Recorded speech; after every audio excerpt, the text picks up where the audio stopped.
بتا رہے ہیں کہ دیکھو تمہارے بڑے بھی یہ لکھ گئے ہیں، وہ مانتے تھے اور تمہیں کیا لڑ گیا؟ مگر ان بڑوں کے باروں میں ہمارے ہیلو جی جی جی جی جی ان بڑوں کے بارے میں ہمارے علماء دین نے ان کو کفر کے فتوے دیے ہیں جی، ان بڑوں کے بارے میں ہمارے علماء دین نے کفر کے فتوے دیے ہیں. آپ بڑوں کو آپ اچھا بول رہے ہو. دیکھیں میری بات سنیں، وہ ان کی بات دوسری ہے. جب اولیاء پہ یا یہ جو حوالے دیے جاتے ہیں، یہ جو موضوع چل رہا ہے اس کے مطابق ہم بات کرتے ہیں. دیکھو اس موضوع پہ تمہارے بڑے نے کیا کہا ہے. جس وقت کوئی کفر کی یا کوئی دوسری بات ہوگی اس وقت وہ بھی حوالہ آپ کے سامنے پیش کیا جائے گا. مسئلہ تو یہ ہے. نہیں، دوسری یہ بھی بات ہے شاہ صاحب کہ ہم اپنے بھائی کو یہ بتانا چاہتے ہیں کہ یہ پوری دنیا میں طریقہ رائج ہے ریسرچ کا، تحقیق کا، کہ جو لوگ ایک نقطہ نظر میں مخالف ہوتے ہیں وہ اگر کسی بات میں آپ کی تائید کر رہے ہیں تو تائید میں وہ حوالہ نقل کیا جاتا ہے، بے شک دیا جاتا ہے. یعنی ہم کوئی نیا طریقہ نہیں وضع کر رہے یہاں. الفضل ما شاہدت بہ الاعداء، کسی چیز کی درستگی کی یہ بڑی دلیل ہوتی ہے کہ دشمن بھی اس پر حمایت کرتا ہو. صحیح. جی ہاں. تو اب مسئلہ یہ ہے کہ ایک وقت میں جن لوگوں نے تائید کی ہے، اگرچہ کسی دوسرے مقام پر انہوں نے تردید بھی کی ہو یا ان کے متبعین تردید کرتے ہوں، تو اب اپنے مسئلے کو جو ہم بیان کر رہے ہیں یا آج کے موضوع میں، اس کو مزید ثابت کرنے کے لیے مخالفین کے حوالے اپنی تائید میں ہم لا رہے ہیں. بے شک. جی ہاں.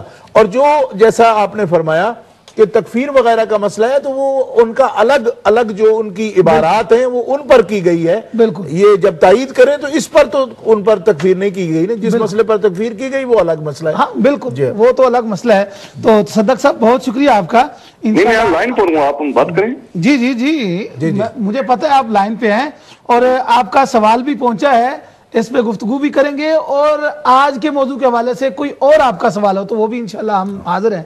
یہ ایک تو میرا جو مین سوال ہے وہ تو یہ ہے کہ جب آپ پیران پیر دنیا سے پردہ فرما گئے ہیں، ان کے شاہ صاحب نے ابھی یہ بات کی ہے تو ان کے جنازے کے بارے میں بتائیں کہ جنازہ کہاں ہوا اور کتنی تعداد تھی. ٹھیک ہے، آپ کی باری پہ ضرور اس پہ بات کریں گے. یہ باری کے علاوہ آپ نے جواب دوسرا دے دیا، یہ کیوں نہیں دے سکتے؟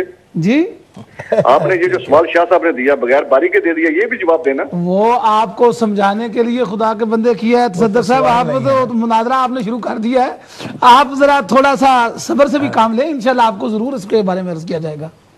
بہت شکریہ، جزاکم اللہ. تو حضرت شاہ صاحب قبلہ آپ کی خدمت میں نے وہ سوال پیش کیا تھا طاہر صاحب پیٹر برو سے.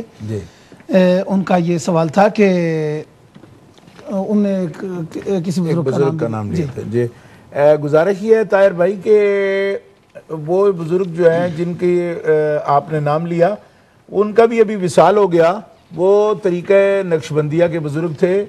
ابھی لاہور میں تقریباً کوئی 6 مہینے یا اس سے بھی کم ہی عرصہ یا اتنا ہی گزرا ہے کہ ان کا بھی انتقال ہو گیا ہے. انہوں نے اس کتاب میں وہ خود نہیں لکھا کہ میرے درجے بلند ہیں، اس طرح نہیں ہے. وہ کسی ان کے مرید نے خواب کا واقعہ بیان کیا ہے. میں نے چونکہ وہ دیکھا ہے حوالہ، پیر صاحب نے خود یہ نہیں کہا کہ میرے درجے غوث پاک سے بلند ہیں، ایسا نہیں کہا. اس میں آپ کے پاس بھی اگر وہ کتاب ہو تو آپ اس کو دوبارہ چیک کر سکتے ہیں. اس میں کسی ان کے مرید نے خواب کا کوئی واقعہ بیان کیا ہے جس کو اس کتاب کے مرتب نے نقل کر دیا. اس کتاب کے مرتب بھی کوئی مولانا ضیاء اللہ صاحب نامی بزرگ ہیں. وہ حضرت صاحب نے جو وفات پا گئے ہیں اس سلسلہ کے بزرگ، انہوں نے وہ اس کتاب کے مصنف نہیں ہیں. ایک بات. اور جہاں تک اس مرتب نے اس واقعہ کو خواب کو لکھا ہے، اس سلسلے میں میں یہ عرض کرنا چاہتا ہوں کہ ان کو بھی اس بات پر دھیان کرنا چاہیے کہ حضور غوث پاک رضی اللہ تعالی عنہ کا جو مقام و مرتبہ ہے اس کو حضور مجدد الفسانی شیخ احمد سرندی فاروقی رحمۃ اللہ علیہ جب بیان فرما رہے ہیں کہ اکابر صحابہ اور ائمہ اثنا عشر کے بعد کوئی بندہ بھی غوث پاک رضی اللہ تعالیٰ عنہ کے مرتبہ کو اس مقام تفرید میں نہیں پہنچ سکتا. تو جو عباد کے نقشبندی صوفیاء ہیں وہ اپنے مرشد کی بات پر دھیان دیں نا کہ مجدد الفسانی رحمۃ اللہ علیہ کیا فرما رہے ہیں.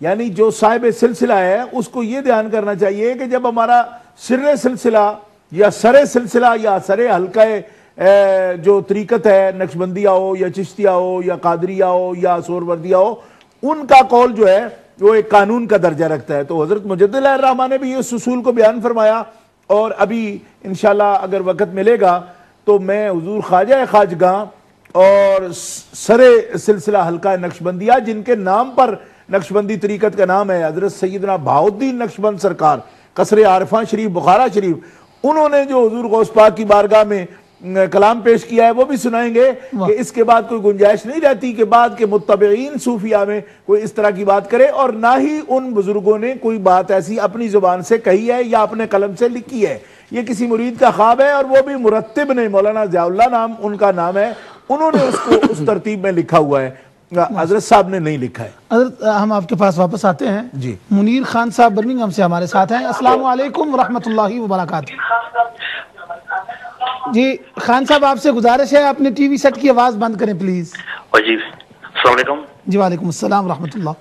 السلام علیکم to all the sheikhs in the studio. My question is simple. I just want to know, with the Gausi Azam, is there a direct reference in the Quran anywhere? Which Surah or Surah would that reference be in? Okay. ٹھیک ہے، Direct from the Quran, as opposed to Hadith, not in the Hadith, but in the Quran directly. Okay انشاءاللہ تعالیٰ۔ ابھی 2 سوالوں کے بعد آپ کا یہ سوال جو ہے میں انگلش میں حضرت علامہ خورشید عالم صاحب کے پاس لے کے جاؤں گا۔ اوکے شکریہ جی، بہت شکریہ، جزاکم اللہ۔ جی حضرت۔ جی میں یہی عرض کر رہا تھا کہ طاہر بھائی کو یہ بات میں عرض کر رہا ہوں کہ حضرت پیر صاحب نے، میں نے چونکہ وہ حوالہ دیکھا ہوا ہے، اچھا، پیر صاحب نے نہ تو یہ لکھا ہے نہ وہ کتاب ان کی تصنیف ہے، صحیح، وہ کتاب ان کے کسی مرید کی تصنیف ہے، مولانا ضیاء اللہ ان کا نام ہے، ٹھیک، اور وہ واقعہ کسی اور مرید نے خواب کا کوئی واقعہ بیان کیا کہ میں ایسا دیکھتا ہوں۔ اچھا اچھا اچھا۔ اب اس میں یہ ہے کہ پیر صاحب نے لکھا ہو یا پیر صاحب کا خیال ہو تو اس طرح اس بات کو اب بیان نہیں کرنا چاہیے، بے شک، کیونکہ ان کا بھی وصال ہو گیا اور وہ ایک بڑے صوفی تھے اور شیخ طریقت تھے، تو ان کی بات کو اس انداز سے نہیں لینا چاہیے۔ اور پھر بعد میں باقاعدہ طور پر وہ جو کسی مرید کا خواب اس میں بیان بھی ہو گیا تو اس کا بھی حضرت نے اپنی زندگی میں تردید بھی فرمائی تھی کہ اس کو لکھنا بھی نہیں چاہیے۔ ماشاءاللہ۔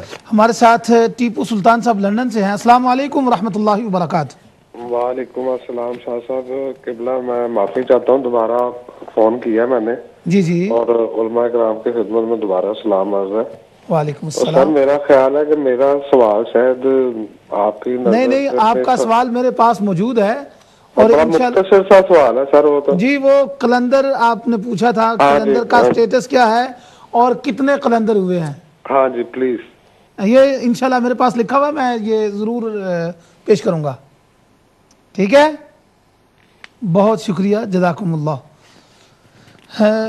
جی حضرت مصباح صاحب قبلہ، یہی تو میں آپ کی خدمت میں یہ گزارش کروں گا، تنویر صاحب برمنگھم سے یہ سوال کرتے ہیں کہ ہم وہی پہلے بھی اس پہ گفتگو تھوڑی سی ہوئی ہے، بلکہ تفصیل سے ہوئی ہے المدد یا غوث اعظم کے سوال میں، لیکن وہ کہتے ہیں کہ غیر اللہ کو ہم جو پکارتے ہیں ہمارے اوپر لوگ بڑے ہمارے ساتھ کالر ہیں، پہلے ان کو شامل کر لیں پھر آپ کے پاس میں آتا ہوں۔ مزمل صاحب لندن سے ہمارے ساتھ ہیں۔ السلام علیکم ورحمۃ اللہ وبرکاتہ۔ وعلیکم ورحمۃ اللہ وبرکاتہ۔ کیا حضرت خیریت سے ہیں؟ دعائیں کرم، الحمدللہ، آپ ٹھیک ہیں؟ اللہ کا کرم ہے، اللہ کا کرم ہے جناب۔ جی ابھی ہم ایک پروگرام دیکھ رہے تھے، جی تو اس پر وہ پیاری شریف کے متعلق وہ بتا رہے تھے کہ کسی صحابہ نے اس عمل کو کیا نہیں ہے اور اس کو دین سمجھ کر جو کرتا ہے یہ حرام ہے، یہ ہے وہ ہے، بہت سی بات اس میں انہوں نے بیان کی ہے، کوئی علماء تھے ان کے، انہوں نے یہ ساری باتیں بیان کی ہے۔ تو اس حوالے سے پوچھیں گے کہ کیا 11ویں جو ہم کرتے ہیں ہے یہ دین میں شامل ہے یا کیا ثواب ہے یا کیا گناہ ہے، بدعت ہے، کیا ہے کیا نہیں۔ دوسری بات وہ کہہ رہے تھے کہ یہ سب بزنس ہے بریلوی مولویوں کا، اچھا اس طرح وہ کہتے ہیں یہ پیسے بنانے کا چکر ہے، اس طرح کی باتیں کرتے تھے۔ یہ تو نماز جو ہم پڑھتے ہیں یہ بھی کہیں گے نماز پڑھنا بھی ان کا بزنس ہے، قرآن پڑھتے ہیں وہ بھی کہیں گے یہ ان کا بزنس ہے، جو امت لوٹنے کے لیے انشاءاللہ آپ کا سوال پہنچا ہے، اس پہ گفتگو کرتے ہیں۔ بہت شکریہ، مہربانی، جزاکم اللہ۔ جی حضرت مصباح صاحب قبلہ. جی حضرت، حدیث شریف سے یہ واضح ہو گیا کہ حضور پاک صلی اللہ علیہ وسلم نے خود فرمایا کہ آئینونی یا عباد اللہ، جب جانور کھو جائے تو تم یا عباد اللہ کہو. تو حضور پاک نے یہ کیوں نہیں سکھایا کہ تم یا اللہ کہو؟ بے شک یا اللہ بھی تو کہا جا سکتا ہے نا، کہ اللہ ہی سے ہم ڈائریکٹ مدد مانگ رہے ہیں. یعنی سرور عالم صلی اللہ تعالیٰ علیہ وسلم نے اس حدیث پاک کے ذریعے سے امداد کے مفہوم کو بالکل وسیع فرما دیا ہے کہ اللہ تبارک و تعالیٰ سے تو مدد مانگی ہی جاتی ہے، اور اس میں تو کسی کا انکار ہے ہی نہیں. لیکن اللہ کے بندوں سے مدد مانگی جائے تو وہ اگر اللہ کی عطا سے ہو تو اس کو بھی مانگنا جائز ہے. تو حضور پاک صلی اللہ علیہ وسلم نے باقاعدہ وظیفہ بتایا، اور وظیفے کا مطلب یہ ہوتا ہے کہ اسے تم اپنی زندگی کا معمول بناؤ، کہ اگر تمہیں ایسا کوئی پرابلم آئے تو اسے معمول کے طور پر تم اسے استعمال میں لاؤ. تو یہ حسن و حسین جو کتاب ہے اس پر کئی لوگوں نے شرحیں لکھی ہیں جو احادیث کی کتابوں سے یہ دعائیں ماخوذ ہیں بطور وظیفہ کے، اور اس میں حضور پاک نے فرمایا ہے. اور باقی جو حوالے ہیں وہ آپ کے سامنے پیش کر دیں گے. حضرت نے بڑی تفصیل کے ساتھ میں اس پر کلام کیا ہے، اور اس پر اور بھی گفتگو کی جا سکتے مگر ہمارا موضوع یہ نہیں ہے. باقاعدہ قرآن مقدس میں 20 آیات ہیں. یہ تو اس پر پہلے بھی ہم پورا ایک پروگرام کر چکے ہیں اختیار کے مسئلہ پر اور استمداد اور استعانت کے مسئلہ پر. جا تو انشاءاللہ ہمارے ساتھ طاہر رحمان صاحب برمنگھم سے ہیں. السلام علیکم ورحمۃ اللہ وبرکاتہ. السلام علیکم شاہ صاحب، کیسے ہیں آپ؟ الحمدللہ، دعائیں کرم. سب سے پہلے تو جماعت اہل سنت کے علماء اکرام